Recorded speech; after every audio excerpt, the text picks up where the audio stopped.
This week in the parish of bourses and market structure, Chinese IDB data cut, FTX and their Gubu loans, LME get hit with a minor warrant issue in nickel, B3 are all in on vermiculus, happy 160 years to Stockholm, and there's a big Swiss imbalance on the shareholder register. My name is Patrick L. Young. Welcome to the Bourse Business Weekly Digest. It's the Exchange Invest Weekly Podcast, episode 186.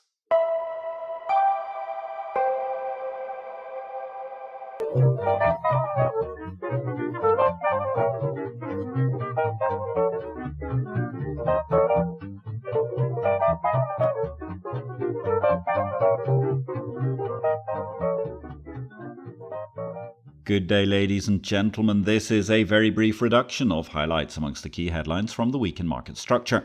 All the analysis of the many events and happenings from the past 7 days can be found in Exchange Invest's daily subscriber newsletter, the unique guide to the bourse business sent daily to your inbox. More details at exchangeinvest.com.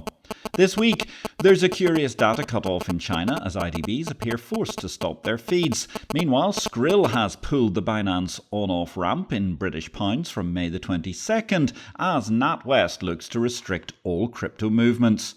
Meanwhile, even the classic Connor Cruise O'Brien maxim of historic catastrophe, Gubu, grotesque, unbelievable, bizarre and unprecedented, is barely sufficient to surmise the rampantly ludicrous asset stripping by management loan farrago of FTX and Alameda, with SBF owing the companies an eye-popping $2.2 billion. Two interesting deals with a 10% vermiculus stake sale to B3's venture arm, alongside EEX adding another modest Central European asset to their expanding portfolio. Nasdaq have kicked off celebrations for the 160-year milestone for their flagship Scandinavian exchange in Stockholm, Sweden, and LME get hit with a minor warrant issue in nickel. And as I mentioned at the top of the show before the theme tune, there's a Swiss imbalance, with 6 in the balance to boot. We made our own headlines actually for this one day this week in Exchange Invest because the media had nothing overly exciting to say. The Swiss exchange would appear to be having a constitutional issue with its shareholder structure brewing. If you didn't know that UBS had acquired Credit Suisse last weekend, well, that was faster than this Credit Suisse PR department could say merger of equals. Oh, wait a moment. Well, then, what can I say? If you didn't know they'd acquired Credit Suisse, I clearly envy your commodious sub-rock abode. A lot of people have been vexed about there being no go on the Cocos. I think Matt Levine of Bloomberg was doing by far the best reviews of that in his Money Stuff this week. Nevertheless, there's a big angle on UBS acquiring Credit Suisse for the bourse parish. A very interesting situation indeed. Last time we checked in, that was last October the 17th for Exchange Invest subscribers in issue 2482. Don't forget, if you want to keep up to date with everything that's happening in the bourse business in real time, then you need the daily newsletter of the bourse business Exchange Invest. Anyway, at the water cooler of exchanges at the time, I noted Credit Suisse were preparing asset sales. That likely meant a divestment of 6 shares. There was a clearly constructed 6-shareholder equilibrium where UBS and Credit Suisse, as effectively the dominant duopoly of Swiss banking and particularly Swiss investment banking, dominated the market. But they sought to have a structure for 6 where the smaller banks did not feel excluded. Pre-COVID, Credit Suisse was still acquiring 6 stock after UBS had been more aggressive still. The last score on the doors we'd recorded was circa 32% between the duopoly, while the 6 website this week actually points to that being 34.5%. Clearly, while the whole structure of 6 shareholding is intended to ensure no single dominant party or duopoly can dominate, the logic of a system built around UBS, CS, and the rest now looks wildly lopsided when it becomes UBS alone at 34.5% and the rest. That holding of more than a third of the stock in SIX Swiss Exchange, I suspect, will not remain for the long term. However, right now, I suspect the Swiss regulator FINMA, the Swiss National Bank, and the government of Switzerland are focused on smoothing the choppy waters, as opposed to what goes on with a little piece of market infrastructure, which is obviously clearly vital to the parish of exchanges, but nonetheless a lot less important than what has been going on in the mainstream banking business during the course of this week on the Swiss High Street, somewhere between Bahnhofstrasse and Paradeplatz. So, very roughly, we can impute, based on the Bank Belleville deal a while back, that SIX is worth about $5 billion. Of course, it's private, and in Swiss German, private means rampant takeovers will not be frowned upon, merely received with polite suspicion, then ignored. Of course, there might be some enterprising souls who wish to take a strategic stake, and the Swiss might find themselves open to such a move. It depends, I suppose, how much UBS flex their muscles. In that case, and well, ladies and gentlemen, if you want to read the rest and understand who the possible bidders might be, you need to be a subscriber to Exchange Invest. Some of the crown jewels we're not going to be giving away free in this podcast. We do enough for free these days anyway. If you want to subscribe to Exchange Invest, you can sign up easily, ping us a message on social media, or direct message me on any social media, and we'll get you signed up rapidly, or you can go to exchangeinvest.com. Over in bit carnage this week, the FTX debtors filed schedules and statements of financial affairs with the bankruptcy court. The most exciting bit was a breakdown in payments and loans to the founders, chiefly made from Alameda Research as opposed to from FTX per se. And the numbers were simply eye-popping. $2.2 billion to Sam Bankman-Fried, $587 million to Nishad Singh, $246 million to Zhishao Gary Wang. A mere $87 million to Ryan Salame seems like small change, but it's still considerably more than 99.9% of the world's citizens will ever see in their entire family's lifetime. $25 million went to John Samuel Trabucco, and rather emphasising the fact that this really was a Major League Boys club, the only woman on the list, Caroline Ellison, received what seems an almost paltry by comparison, $6 million. Leaving the $6 million woman to one side, I mean, these numbers for any corporation would be broadly 7 sigma beyond Gubu. For a relative startup like FTX, this is a simply sublime amount. But the guilt-free one continues to seek yet more at the trough. Yes, indeed, SBF is demanding that FTX cover up to $5 million of his legal fees, and to prioritise reimbursing his legal fees over and above the money, you know, that money that belongs to the customers that has disappeared and is the reason why Sam Bankman-Fried is currently on a catastrophically huge amount of bail payment to live in his parents' basement. What an utterly grotesque farce, and to think some apparently credible people in the parish appeared to believe these thieving charlatans when we assembled at Boca Raton and thereafter last year for the FIA conference. All the Bit Carnage news is in Exchange Invest Daily. There's much, much more where this came from. DM us on social media now to subscribe. Over in Hong Kong, great excitement. The 3-month countdown is now being followed in Hong Kong with a veracity more often reserved by small children awaiting Santa Claus. The excitement in the SAR is palpable and entirely justified because the Hong Kong Exchange's Connect system is really hitting its stride in a way that makes what was a fabulous gateway into a massive capital portal between the world and China's mainland looking like an elegant piece of intermediation through Hong Kong's world-class exchange and financial centre. Suddenly, that gateway becomes an enormous portal and looks all the more exciting still as we're going to see renminbi payments and indeed, therefore, a free flow of investment between Chinese stocks and Hong Kong stocks through the Stock Connect gateway. Some concerns in crypto land. Moscow-based exchanges are offering to anonymously convert stablecoins for cash in the UK. That was a report from Transparency International this week, which will have doubtless unnerved UK authorities as much as it will everyone else who's been looking at the sanctions that are supposedly levied upon Russia. There are also concerns about whether London can recover as a centre for capital raising. Expect that story to go on and on. The truth is, yes, of course, London can recover. The problem is it means a pivot away from the LSE, methinks, as that now appears less motivated to be in capital markets and sees data as a panacea for profitable expansion. I'm not convinced of that move, but at the same time, if London really wants to have a world-class equity capital market, it needs to do something now, and that, I think, involves a greater swing towards the other exchanges which are already highly successful in the London market, such as Cboe Global Markets, Aquis, and indeed also other platform participants across the city.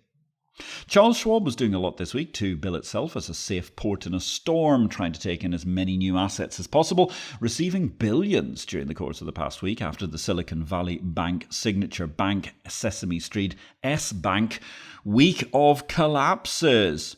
And over at the Korea Exchange, the CEO there wants to lift the curb on short selling in the Korean market. Many happy returns to Nasdaq Stockholm. They're celebrating their 160th anniversary, which is a huge milestone for the Swedish capital market. While over in Nepal, not such a happy gathering, investors were being arrested for staging a sit-in at the Nepal Stock Exchange offices in Bhadrakali. They were demanding the implementation of the recommendation report prepared by the task force formed under the coordination of the then Deputy Governor of Nepal Rashtra Bank, Shivraj Shrestha, seeking capital market reform. One CEO being misrepresented on social media this week was the Bursa Malaysia boss, Muhammad Umar. The exchange issued a statement. It would like to reiterate that these Facebook pages have no relation to Muhammad Umar nor the exchange, and measures are being taken to remove them.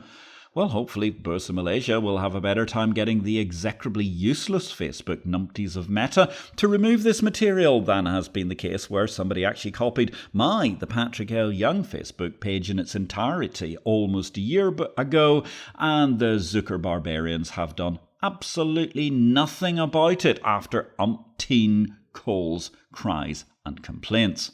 Thanks for listening to Exchange Invest Weekly. We welcome your feedback. You can contact me directly, patrick@derivativesvision.com, with any comments. Meanwhile, if you enjoyed this show, we would welcome you giving us a thumbs up, or if you have time, a positive review will always be welcome wherever you find this podcast. Results this week. Busy week for results in the parish. One highlight, BVC Group. That's the Colombian Stock Exchange, which of course is soon going to be emerging into the Chilean and Peruvian exchanges. Great revenue numbers, up 25%. EBITDA up 16%. Merger costs, a bit of an issue there. Overall net profits down, unfortunately, 34%. In new markets this week, well, there seems to be life, possibly even a market actually happening. Archax, which has been, good grief, regulated now for 2 years or more by the UK regulators. Apparently, they are actually launching their primary raise platform. Indonesia's IDX, they're going to be launching their carbon exchange on the National Independence Day. Now, Nairobi Coffee Exchange is set to go live in April. Bursa Carbon Exchange has completed Malaysia's inaugural carbon auctions. And Coinbase is looking for a platform outside the United States of America. They don't know where, they don't know when, they don't know quite what. And this seems to be, well, the latest double down, quadruple down, octuple down. Some might say it's a Satoshi down. Okay, there are 100 million Satoshis in one Bitcoin, but there have been so many double downs by Coinbase so far in their short but highly troubled stock market history. Who knows where we're going at the moment? Anyway, Coinbase are apparently looking at delivering a new platform outside the United States of America, although they haven't decided where and under what regulatory base. Presumably that's to try and bulwark against the many regulatory clampdowns taking place in the United States of America. Very exciting week for deals. Let's just highlight a couple of major ones. The L4 Venture Builder, that's B3 of Brazil's venture building arm. They've taken a minority stake in Vermiculus, 10% of the surging Vermiculus software vendor. There's been a lot of volatility in the exchange vendor business of late, more on that to come. And Nils Robert Persson has led what amounts to a remarkable near stealth build-out of a serious competitor to the established ventures, including, of course, Cinnober, which he himself co-founded and is now within the Nasdaq domain. The announcement last month was, of course, that B3 was choosing Vermiculus to deliver a best-in-class CSD system, and now B3's venture arm have multiplied that with a hefty investment to acquire 10% of the vendor itself. That's a canny deal too, as B3 won't be viewed as a potential threat by many potential Vermiculus clients. Elsewhere, Get Baltic, that gas market is going to become part of the EEX group, a further step towards Peter Wright's EEX empire, building a pan-European gas market. Well done, Peter and team. Of course, what we can see in this world, ladies and gentlemen, is that it's a victory or death environment. And indeed, victory or death, blockchain cryptocurrency in the fintech world was the name I appended to my most recent book. It's published by DV Books and distributed by Ingram worldwide. While you're waiting for your copy of Victory or Death to arrive, check out our live stream. That's on at the moment, Tuesdays at 6 p.m. London time. It's oscillating in other parts of the world due to the UK not having yet moved, along with Europe, towards daylight saving time. Nonetheless, you can catch the IPO video live show. The back episodes are on LinkedIn, Facebook and YouTube. You can search via IPO-VID. Last week's show 99 was a wonderfully interesting segue into the world of numismatics with Colin Formosa. He's the Secretary General of the Malta Numismatic Society, discussing Maltese money and more. Really, really worth a watch, that, ladies and gentlemen. And coming on Tuesday, IPO-VID hits its 100th episode, and we're going to have the fabulous James Block of Dirty Bubble Media doing, guess what? Yes, indeed. James Block will be examining dirty bubbles. Don't miss that. Tuesday, 6 p.m. London, 7 p.m. European time. Product news, the London Metal Exchange is seeking to rebuild. Its first step back after the nickel nightmare was a major profile in the South China Morning Post this week. Of course, the parent company of LME being the Hong Kong Exchanges Group.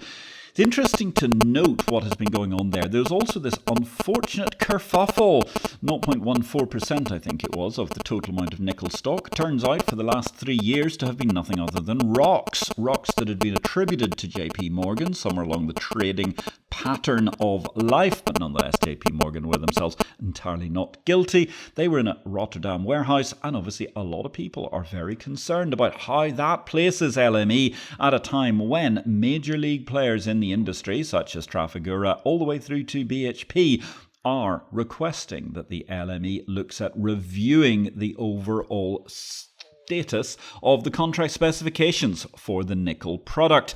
That comes in the same week that the LME nickel lawsuits have now reached up to at least $581 million from aggrieved counterparties following the nickel nightmare last year. Meanwhile, on the Chinese mainland, the Guangdong government are helping the Guangdong Futures Exchange to explore weather futures. China has published draft rules for 30-year Treasury futures trading at the FTX. Of course, that's the Chinese Financial Futures Exchange, which has already launched successfully futures contracts for 2-year, 5-year and 10-year Chinese government bonds. And indeed, watch this space, because that's somewhere that, thanks to Stock Connect, soon the Hong Kong exchanges will be moving into the same market. On the other hand, one piece of bad news, the China-Swiss StockLink, that seems to have fallen victim to somewhat flimsy foundations. The Chinese securities regulator is halting applications from mainland-listed firms seeking to sell their global depository receipts in Zurich. And finally, an ongoing scandal. We've got the Prime Minister and Finance Minister of Western Australia facing the music on the scandal at the Perth Mint. Many on the opposition Liberal Party are promising to ask the Labour politician uncomfortable questions about just why it was thought to be a good idea to reduce to just above the 4/9s threshold the purity of Perth minted gold. Technology news this week, Börse Stuttgart, their crypto app Bison, it's expanded all the way back into legacy markets. It's now available to trade through to securities, as well as the wonderful new thing of crypto. The head of EGX, Rami Eldokani, announced this week the launch of the first centre to support innovative financial technology solutions for non-banking activities in Egypt under the name Gorbe. And AMX, that's the Armenian exchange, now under 65% ownership from the Warsaw Stock Exchange, they've launched a new trading system in the market, AMX Trader, which fully replaces the old RTS Armex Plaza system as the exchange of Armenia moves forward from its headquarters in Yerevan. Regulation news this week. Yes, that Chinese regulatory request. They asked the money brokers to suspend their data feeds. Quite a strange move to make from any perspective, and certainly plunged into chaos the entire interdealer broker market within China's mainland. At the same time, Belgium is making a pretty strong move. They're requiring all crypto ads to state the only guarantee in crypto is risk.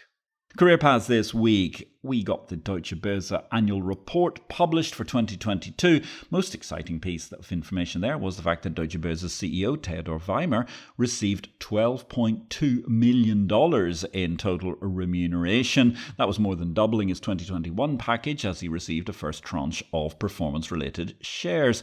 Now that's nice work if you can get it, particularly as Theodor Weimer has been by far the most parochial, least often seen overseas CEO of DB1 in its entire history. In fact, Theodor Weimer's profile is so low overseas, he makes Terry Duffy of CME look quite the globetrotter by comparison. Most exciting career paths news of the week. Luc Bertrand will be helming the board of the TMX Group, replacing the retiring Charles Vinograd as chairman. That's absolutely awesome news for both Luc and the exchange parish, as we learnt of this splendid piece of prodigal son repo. Luc Bertrand is the most influential individual in the modern history of Canadian exchanges. His revolution at the Bourse de Montreal shaped the TMX that exists today. In that respect, for Canada's financial markets to move forward at the quantum pace they must in a very competitive marketplace, there is simply no better believer in the Canadian Federation to drive the exchange group forward. It's a world of opportunity, and Luc knows how to profit from that both within Canada and beyond. Meanwhile, changes to the NZX board. Rob Hamilton, he was a former CFO of the Sky City Casino in Adelaide. After he retired, the casino got embroiled in an AML KYC kerfuffle. He himself hasn't been named personally, although obviously there are concerns as he was the former CFO. In that regard, Hamilton has taken the sensible decision to step back from becoming the next chairman of the New Zealand Exchange. A shame for him personally, and obviously it's great, though, that New Zealand exchanges can, at least in the short term, still rely on their excellent chairman, James Miller, who was due to retire at the annual shareholder meeting in April. I have to say, selfishly, for the parish, I think it would be much better if James actually stayed on for another term, but I think his work is probably done at NZX as far as he sees it, and he expects to stand down in due course. And that leaves us with a little automotive thought, ladies and gentlemen. Over a quarter, 25.7% of the new cars bought in the UK last year were grey, according to the industry body, the Society of Motor Manufacturers and Traders. The next most popular colours were black at 20.1% and white at 16.7%. Across the world, grey, black, white and silver cars account for more than 80% of the total number of cars sold globally.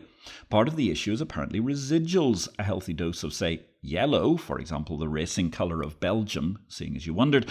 That apparently means a price discount of 68% in the second-hand market, which means a more expensive lease or a simple capital loss to whoever's been leasing the car.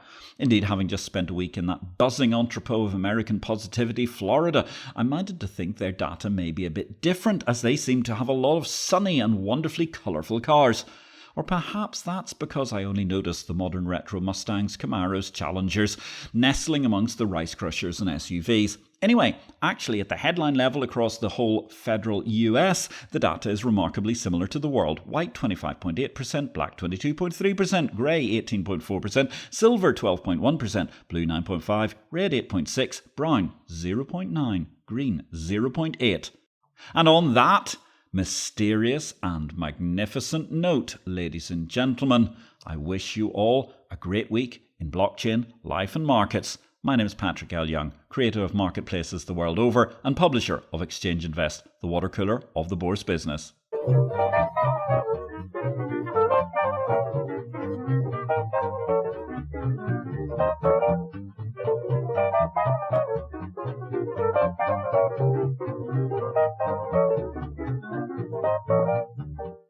This show relates to the business of bourses. It is not to be construed as investment advice, nor are we making any investment recommendations. Please consult an investment advisor before you make any investments, and for goodness sake, do your due diligence and do not make investments without complying with the regulations in your home state. Exchange Invest cannot be held responsible for any investment decisions made as a result of our program, which is for entertainment purposes only. The material herein is copyright Patrick L. Young at the date of publication, while our music and sound effects are sourced from copyright-free sources. Thanks for listening to Exchange Invest Weekly, the exchange of information.